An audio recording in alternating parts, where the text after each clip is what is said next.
Okay, Vanessa, how are you today? I'm good. How are you? I'm okay. I'm glad to see you again. Before we start the session, as always, I just want to let you know that whatever we discuss here is confidential.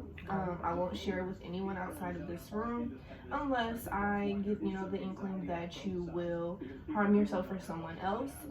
But other than that, everything you say here stays between you and I. Okay. I was wondering if it's okay if I take some notes during our session. If you're uncomfortable with that, it's fine. I can always take them afterwards. But this is just for me to kind of keep up with you so I can be the most helpful as I can. Okay, that's fine. Okay. So, I remember last week when we did our initial assessment that you just shared with me that you were going through a divorce, that your ex-husband was abusive, you all have a teenage daughter together, and that you are facing issues with alcoholism. Yeah. So how's that week been since we had our initial assessment? I want to say that it got better, but I don't know. I think that me just coming here, taking that first step was a little overwhelming for me.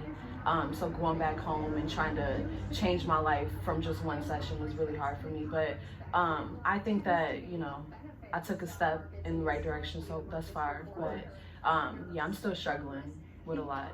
Okay.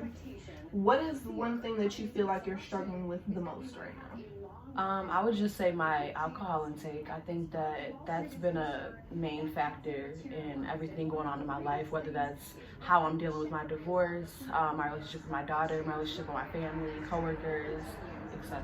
So my alcohol intake. Okay. So basically the alcoholism that you're experiencing is affecting your daily life, right? Yes. So I know that you told me you were a full-time nurse. How does that affect your work? I just don't think that, like I said, like I'm there, you know what I mean? Like I'm obviously there physically, but my work ethic has definitely gone down a lot. Okay. So just the way that I interact with my clients and my coworkers and that such. Are you still working 40 plus hours a week like we discussed? After our session, I know I actually went down to 35, so I'm doing 30 to 35 a week. But then that also isn't good because that gives me more time at home and I don't know. Yeah. Okay. I definitely understand how that can be worrying. What ways do you think, other than your relationship with your daughter and your work, that this alcoholism affects you personally? I'm not happy anymore. I think after my divorce, that took a really big toll on me. But I just don't think I'm happy anymore. That's, you can see that in my everyday routine and everyday emotions and, everything that I do.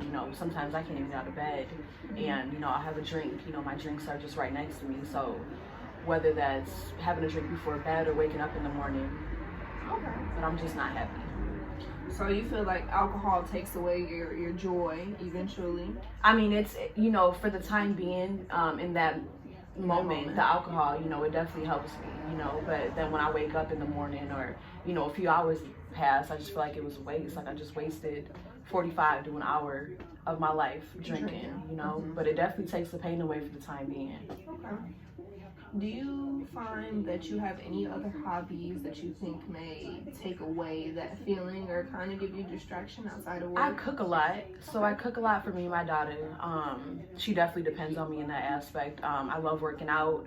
But yeah, those are two things that I think and I love being a mom. Okay. I know that you had just mentioned that this kind of spurs a lot from your divorce. Can you expand on, your relationship with your daughter's father, your ex-husband, just how that's going right now? Do you have any interactions with him, or are you still in, contact with him? How does that affect you? The only interactions we have are, we actually don't, I put a restraining order against him, so we don't talk. But our lawyers and our legal teams, they take care of all that. So anything that pertains to me and my daughter, we go through legal actions to handle all that. But I haven't talked to him. I don't think I want to talk to him. I just think that he caused so much damage. He hurt me physically, mentally, and emotionally. He hurt my daughter. So yeah. I definitely understand that. So he has a lot to do with your drinking. Yeah. Do you think that you were drinking during your time together, or did it start right after Well, the divorce? he kind of opened me up to drinking. So when we were together, you know, he would get really drunk, and that's when he would beat me, and that's when he would physically abuse me and sexually abuse me and things in that matter. So I think that when he left, it took a toll on me, and then I just, you know, I went on to, you know, I just, you know, maxed at alcohol. Yeah, it's scary to think about. I don't know. I know you mentioned that you drink usually later in the day. Do you, I know it's, you know, like 6, 7 o'clock right now. Yeah. Have you had a drink before you came here? Yes, I had a drink.